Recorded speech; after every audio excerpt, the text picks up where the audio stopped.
Amigos de Radio Victoria, ojo con eso, televisión. En esta nuestra alianza hemisférica con Benamérica, con la Escuela de Gobernanza Benjamin Franklin, con Reporte Confidencial y con la plataforma Sin Límites de Maybor Petit. Y en una producción de Invirne Corp vamos a conversar con Vladimiro Mujica, vicepresidente de Benamérica. Vladimiro, yo comenzaría por preguntarte, ¿cómo estás tú con Amoroso? Sin mucho amor. La votaron de ahorrón esta vez. ¿Ah? ¡Qué barbaridad! ¿Qué Bueno, te, qué, mira, qué te perfila a ti ese nuevo CNE? Porque yo te dije una vez, bueno, yo te dije en una oportunidad que todo, por lo que yo estaba viendo de la política y conociendo el desarrollo de la historia venezolana, todo propendía a que nos quedábamos con el PSV, Acción Democrática y alguna agrupación más. Si a ver vamos, el CNE está conformado por el PSV y dos alas de Acción Democrática, porque un nuevo tiempo es un desprendimiento de Acción Democrática, como casi todos los partidos. Entonces, ¿lo ves así o cómo lo ves? mira, yo lo que veo es que, por supuesto, la designación de Amoroso como presidente del CNE, ya yo no sé ni siquiera qué calificativo usar. Amoroso viene de la Contraloría bajo la gestión de Amoroso, cometió un acto grave de vulnerar la voluntad ciudadana y de vulnerar todo el ejercicio de democracia en Venezuela, inhabilitando a dos candidatos recientemente. Entonces, esa es la persona que nombran el presidente. Entonces, a mí, teníamos esta discusión hace rato en otro grupo, la mañana. Lo que parece es que el régimen actúa, el gobierno actúa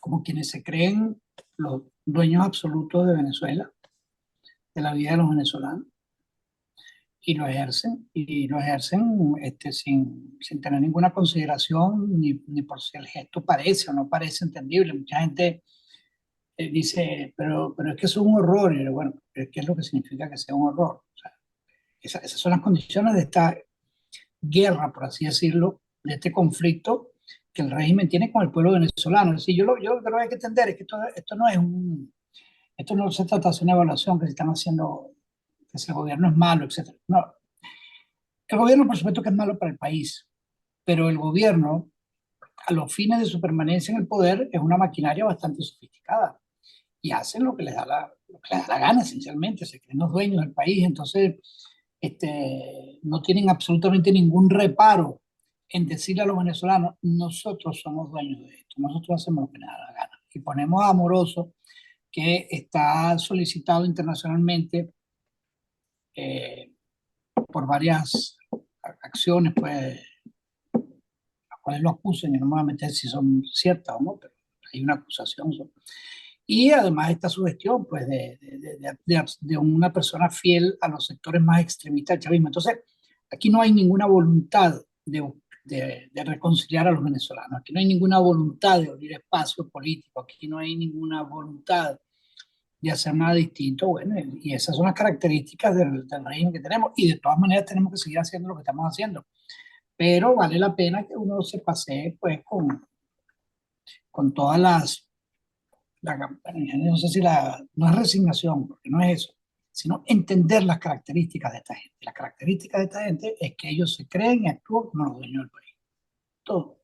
Ok, pongamos que en la designación de los cargos ellos hacen lo que les da gana a dedo, pero en el proceso se garantiza o no que haya monitoreo, que haya auditoría, que haya evaluación del proceso mismo. O sea, no estamos, los de la oposición que aspiramos a reemplazar al régimen, no estamos organizados ni robustos en ninguno de los aspectos que puedan permitir que demos el Bueno, vuelco. pero por supuesto que no, por supuesto que no. En este punto, ellos pueden decidir mañana que el proceso no va a tener observación internacional o sí la va a tener. No, Eh, no solamente es que no se va a cumplir según ellos, porque ya están hablando de elecciones en octubre para la presidencia de la República, de una buena vez. O sea que entonces las sí, primarias quedan desubicadas. bueno, te insisto, eh, eso está dentro de las cosas que discutimos la vez pasada. O sea, el régimen tiene la posibilidad de adelantar las elecciones, tanto las presidenciales como las otras, porque tiene el control de los poderes para hacerlo.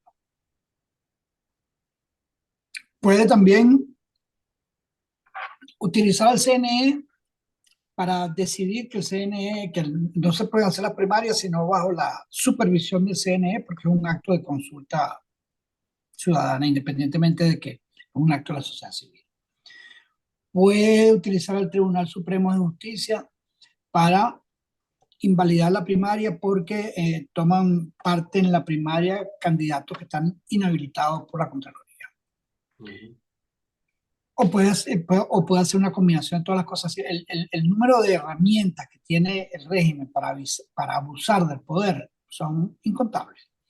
Ahora, la pregunta, una vez que uno entiende eso, que esto es realmente una guerra contra la posibilidad de que el pueblo de Venezuela se exprese, porque de eso se trata. O sea, que es en el fondo lo que está en juego, y en parte por eso se salió del otro CNE.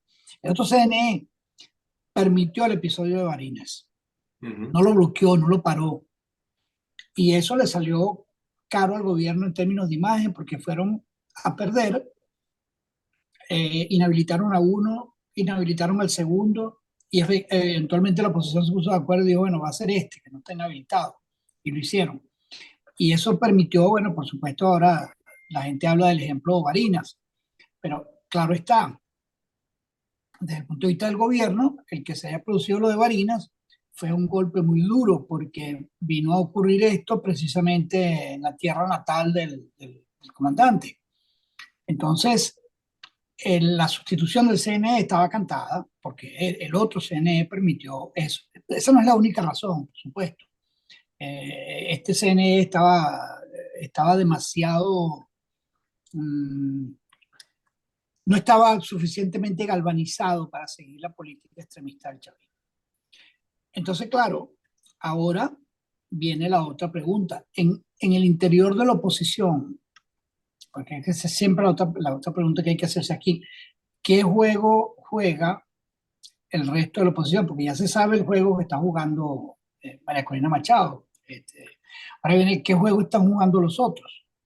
Porque firmaron un acuerdo que iban a respetar los resultados, etcétera, pero todavía sigue en el ambiente el asunto de la probable sucesión, es decir, si inhabilitan a los candidatos ganadores, entonces cómo se hace la sucesión. Pero es que el problema es que hay factores que quieren que la línea sucesorial se discuta antes de las elecciones, Ujú. lo cual, por supuesto, ocasiona el problema de que no es lo mismo tener respaldo en las encuestas y ver gente en la calle apoyando a un candidato que tener los números duros que digan sacamos tantos votos.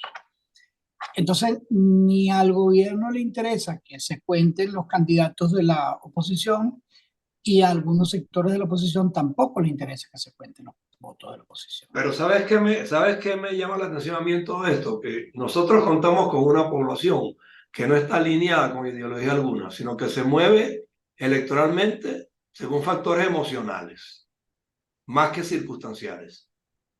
El propio padecimiento que el pueblo tiene no lo ha puesto a manifestar con la profundidad de vida con respecto a sus reivindicaciones. Se asoma una campaña con los maestros por el salario mínimo. En la CBG igual, pero no hay una conjunción de esfuerzos. No, no, Todo no es la hay. muy Y sectorial y eso, así de sectorial es el electorado bueno, también. bueno, pero es que eso también lo hemos conversado en otro de tus programas. Mientras el descontento popular, bien sea por los salarios o por condiciones de trabajo, etcétera, no adquiera connotación política y no se conecte con el tema de debilitar las bases del régimen, eso no va para ninguna parte en términos porque sencillamente no tiene la estructura para convertirse en un movimiento político que le presente un reto político ciudadano, que le presente un reto al gobierno, no la tiene. Entonces, bueno, de ahí no va a salir absolutamente nada, saldrá el descontento, saldrá. Y lo mismo, esto que tú estás diciendo, que el comportamiento del electorado venezolano es emocional. Bueno, peor para el electorado venezolano, es decir, peor para el pueblo, porque el problema es que la actuación emocional conspira para que lleguemos a las decisiones que hay que llegar. Nos estamos enfrentando a una maquinaria que pretende ser todopoderosa y nosotros seguimos actuando como actuamos. Bueno, entonces, Pero hay ¿de quién es la culpa? hay fuerzas de segundo nivel que de todos modos dejan entrever que no es todopoderosa todavía, ni plenamente, porque a veces cede y a veces cabalga, a veces cede y a veces cabalga. Bueno, fíjate, yo no dije que fuera todopoderoso, yo dije que se asumen y actúan como si fuera Ah, se todopoderoso. asumen, ok, pero No, no, no lo no, no, no, son. no, no son, no lo son, por supuesto que no lo son, pero actúan como si fueran los dueños del país. Y entonces, claro, todo este de para atrás y para adelante depende, es decir, son jugadores que sienten que tienen todas las bazas de juego en su mano, ¿ves? Y las ejercen como las, entonces ellos pueden ir desde meter preso a la gente hasta perseguirla internacionalmente, agresiones físicas, es decir, está todo el abanico. Y frente a eso, entonces tú tienes que, quienes pretenden oponerse a eso, por supuesto, el haber tomado la ruta del voto, la reivindicación del voto, que mucha gente dice, no, pero es que el voto es inútil. No, el voto no es inútil. El voto te abre la puerta para que tú puedas hacer otras cosas en esta pelea tan compleja. Y ocurre, que a veces ha ocurrido en la historia de otros países, que las elecciones se ganan aún, que unas elecciones se ganan aún perdiéndolas. Si tú obligas al régimen de turno a ponerse en evidencia frente a actores internacionales Claro. o frente a los propios actores nacionales. Entonces, es una dinámica, es una situación muy compleja. ¿Qué es lo que no es aceptable? Bueno, que no exista un acuerdo que sea realista, que pasemos de la unidad ficticia a la unidad real. Y quienes no quieran participar en la unidad real, bueno, que no participen. Esa es siempre una decisión de los actores políticos. Pero el problema es que eh, nosotros no podemos seguir ignorando las características del monstruo que tenemos agrediendo a Venezuela. No lo podemos seguir ignorando. O sea, Pues seguimos, ese monstruo lo trajeron los mismos ciudadanos justamente utilizando el voto, ¿no? sí, Y quedó en esa misma población, quedó un sabor amargo de que salieron de un régimen para entrar en otro peor. Ese sabor amargo está navegando permanentemente en el electorado. ¿Qué perdimos y por qué lo perdimos y qué ganamos y hacia dónde bueno, vamos? Entonces, yo no llamaría el no, tránsito salir de un régimen para pero hacer otro. quedan reminiscencias fuertes de la democracia que tuvimos y en manos de quiénes, Sí, mal que sí, bien. sí. Por eso yo te comencé con el programa, te lo comencé preguntándote. Hay un reflotar de acción democrática aún aliándose con la dictadura, porque cuando Pérez Jiménez también se dijo que el golpe de Pérez Jiménez en un momento dado fue justamente producto de lo mismo, de las diferencias que las colectividades electoras mostraban. Y tú lo sabes que fue así en el 45, ¿no? Sí. En el momento en que Chávez da el golpe, había un sabor amargo en mucha gente, pero pensaron que Chávez era la solución y no se dio. Se convirtió en el monstruo que nosotros conocemos hoy día, con 25 años de Bueno, pero es que dictadura. esa es una de las grandes debilidades, Pero una de las grandes debilidades de la en democracia. ese pueblo quedó una reminiscencia, en el sentimiento popular, quedó una reminiscencia de que salieron de un régimen que con todos sus defectos era mejor que el que tenemos. Sí. Yo no llamaría a los gobiernos democráticos un régimen, ¿viste? Yo no llamaría que se salió del régimen de Caldera No, pero porque no, así empezaron a catalogarlo. Cuando alguien lo llama malo bueno, gobernando, está bien, y es un error equiparar lo que hemos tenido después, que se han destruido todas las instituciones y se han capturado las instituciones con lo que teníamos antes, mal que bien, y mal que bien enfatizado. Antes había una posibilidad de control de poderes, ¿ves? Y había posibilidad de alternabilidad. Esta gente confiscó el poder y destruyó la posibilidad de que ninguna minoría se pudiera convertir en mayoría, porque ellos son la mayoría autodesignada, no se lo tienen que demostrar a nadie más. ¿Ves? Entonces, ¿qué pasa? Que, perdona, entró una llamada aquí. sí. Entonces, bueno, eso es así, pues. Y eso... Eh, eso tiene un efecto tremendo porque cuando los venezolanos decidieron votar por Chávez, a pesar de todas las advertencias, pero las advertencias no las tomó en cuenta la gente, el ciudadano común, y tampoco las tomó en cuenta buena parte del liderazgo del país, porque Chávez tuvo el apoyo de sectores importantes del liderazgo nacional, de los medios de comunicación, de los empresarios, de algunos partidos políticos. Entonces, bueno, el engaño, si tú lo quieres llamar engaño, fue un engaño muy importante, ¿ves? Y eso apunta a una debilidad enorme de la democracia, que es que la democracia es vulnerable a la captura de la narrativa del cambio y de la esperanza, y eso ocurrió, y también también es vulnerable a que quienes tienen la responsabilidad de defender la democracia no lo entienden y creen que pueden jugar un jueguito eterno de poderes sin darse cuenta que una vez que el poder cae en manos de factores antidemocráticos, su primera tarea es destruir las instituciones para que no pueda haber reemplazo en el poder. Ahora, Estados Unidos... Esta es la receta. Sí, ahora, fíjate una cosa, haciendo una comparación. Perdona, esa receta que yo te acabo de mencionar, mira, lo tengo aquí a mano, me cayó en la mano, mira, esa receta está descrita con todo detalle en este libro. Ajá, ok. El libro Mi lucha de Hitler. Ahí se describe con todo detalle Ese es el método. que era necesario utilizar los métodos. Ese es el método para someter a los pueblos. Es muy distinto a la democracia. Es el método para capturar el poder por métodos democráticos. Pero no para quedarse con él. Lo que hizo él. Pero no es para quedarse con él a la larga. No, para quedarse era el designio oculto. Pero es que estaba todo claro. Es que ahí, por eso te digo que lo dijo, lo escribió. Nosotros tenemos que utilizar la democracia, las elecciones, la forma electoral para capturar el poder en Alemania para que luego no salgamos más nunca del poder. Pero es que lo dijo y lo escribió. Correcto, pero no se quedó. No es ningún secreto. Pero no se quedó. Bueno, no se quedó porque vino la guerra. Bueno. ¿Cómo que no se quedó? Hitler fue electo, luego vino la guerra y lo mataron, o se suicidó en la guerra. Bueno, okay. Se quedó por mucho más tiempo el que le correspondía. Y se acabó el hitlerismo. Bueno, pero se acabó en medio de una guerra, se acabó en medio de la Segunda Guerra Mundial y arrastró con su operación a 50 millones de personas. Pero es que el problema está, Vladimiro, en que los ismos son el problema. Estamos hablando de un sistema de democracia y autoritarismo.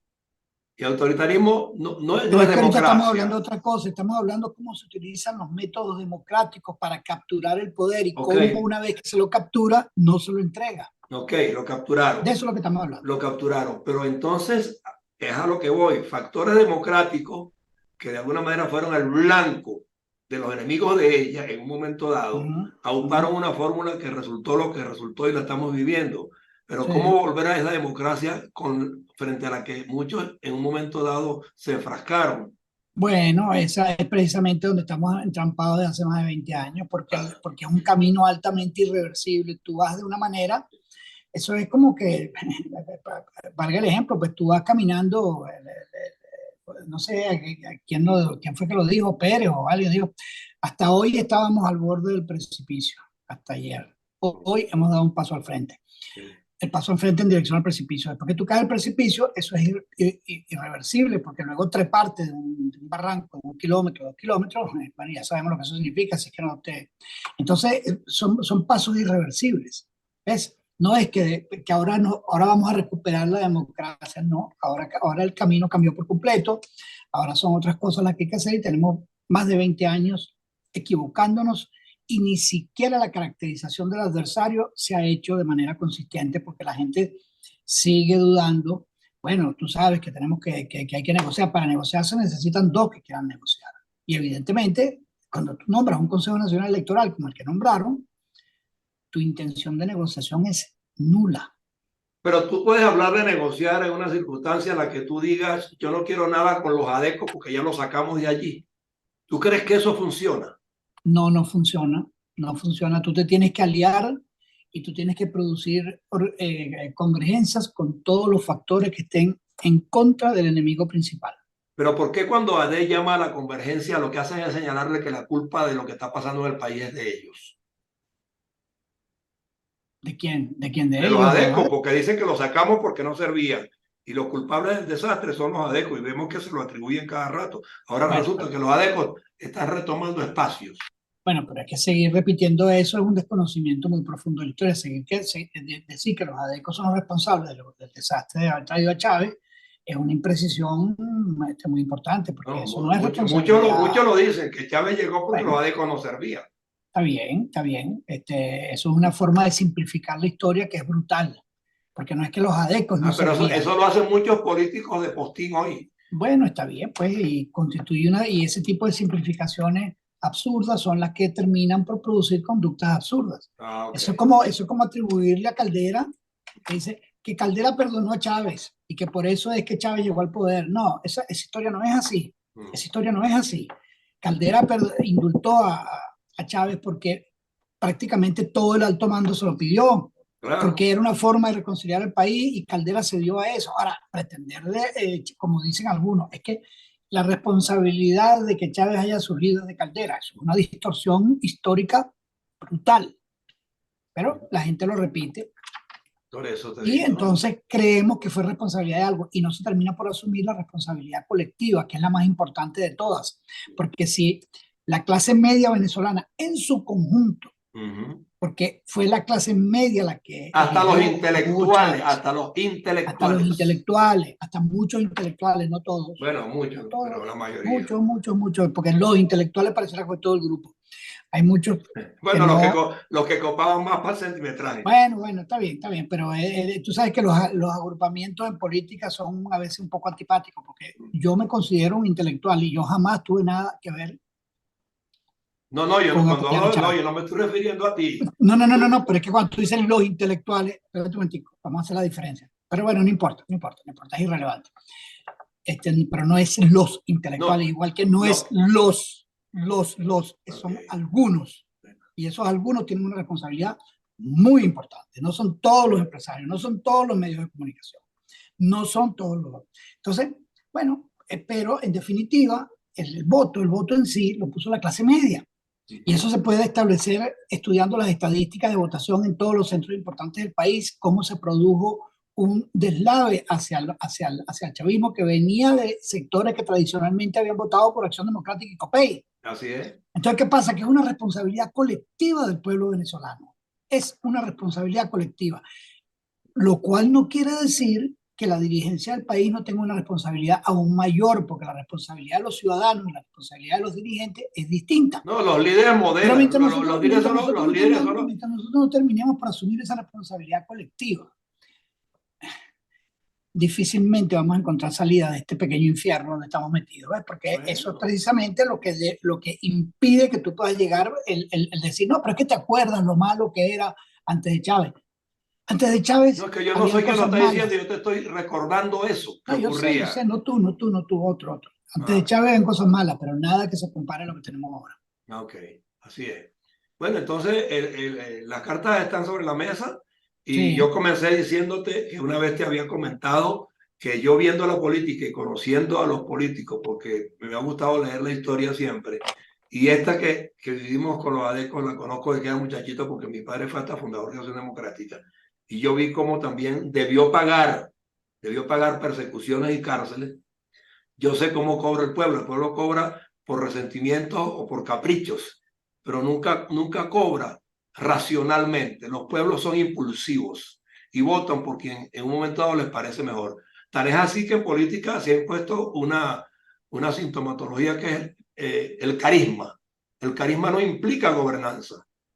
El carisma no no, define gobernanza. bueno, y no es cierto que otra vez, no es cierto que todos los pueblos voten de manera impulsiva. Hay sociedades donde el voto Bueno, es eso es lo que andamos profundamente, buscando en profundamente Venezuela. racional, es profundamente racional. Y no es fácil corromper, a pesar de que en Europa, que era de los más, también ha ocurrido, y en los Estados Unidos, pero hay todavía países donde el voto es un acto racional de la ciudadanía, no es un acto por Sí, el pero carisma.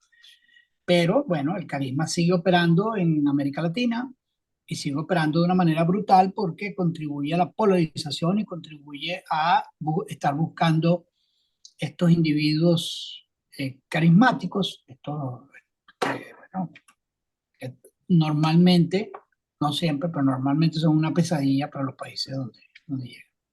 Bueno, hablando de pesadillas, de aquí a octubre hay muchos de los que van a pegar brinco cuando estén durmiendo. Exacto. Bueno, Bueno, ya el señor Diosdado se encargó de decir que en octubre vamos a hacer las elecciones. exacto. Bueno, está ¿Qué te parece? bien. Ninguna sorpresa. Esto está dentro del arsenal de cosas que podemos usar. Tú sabes que Diosdado Cabello fue adeco y que el CEN de Acción Democrática funcionaba en la casa de su padre en Monagas. No lo sabías. No, eso no lo sabía. Pero hay reminiscencias ideológicas que todavía navegan de un lado al otro, ¿no? Y que al final uno no sabe dónde van a aterrizar.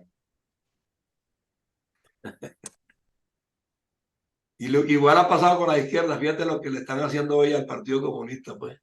Que no son muchos, pero mal que bien, o sea, Sí, bueno, tiene una simbología proletaria, ¿no? Que de todos modos, mal paga el diablo a sus seguidores, dicen en tu tierra. así dice, así dice.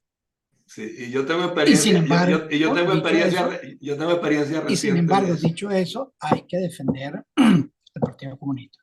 ¿Ves? Porque, No, claro, yo no estoy diciendo lo contrario. no, pero Sí, claro, hay que dicho eso, defenderlo, a todos. Pero defender al Partido Comunista implica defender a COPEI, a Acción Democrática y a todos los que alguna vez así es, porque hicieron historia sin democrática. partido no hay democracia. No hay Así es. democracia. ¿Ok? Mm. Bueno, se me cuida y de todos modos, la semana que viene usted está de nuevo en este Bueno, programa. el lunes, ¿no? El O próximo. vas a seguir cambiando el día. No, yo cambio el día cuando quiero. Porque ahora soy el dueño del canal. Bueno, muy bien, muy bien. Antes era un apéndice y me dejaron solo. Así le pasa en la política a mucha gente también. Pero yo sigo para adelante. Bueno, Pero te invito, ahora, voy a aprovechar para invitarte a la reinauguración, relanzamiento del canal el día 8 de septiembre, Día de la Virgen del Valle, con 25 programas ya perfilados y con varias alianzas. Mal bueno, que bien. estupendo. Invítame. Donde siguen estando ustedes, América, aunque se parezcan al diablo y mal paguen. Pero no, en serio, vamos a hacer un lanzamiento ya con la Muy formalidad de bien. vida, Avísame, porque invítame, estaré. no, te estoy invitando y te voy a mandar la invitación escrita también, porque esta plataforma está en función del rescate de la democracia, la libertad y la formación ciudadana y la buena gobernanza, y tú lo sabes, ha sido nuestro lema desde un comienzo.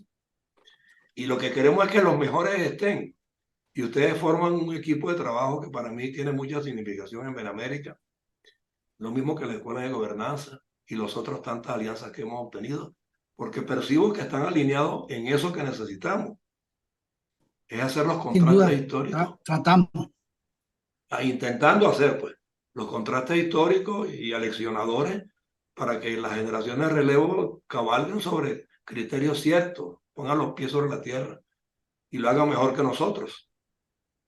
Bueno, Dios te oiga, pues. Un abrazo, pues, se me cuida. Cuídate. Chao, chao.